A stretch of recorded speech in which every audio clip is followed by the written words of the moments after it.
Folks, I want to try and capture the action of the twin reciprocating reed switches.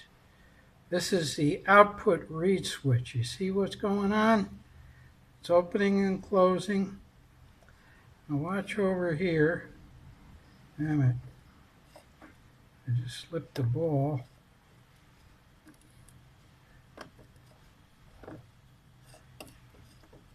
There it goes.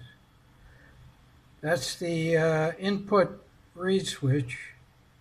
And you see the output reed switch is closed, okay? Now, the input reed switch is closed. And here comes the output reed switch. You see the output reed switch opening? Okay.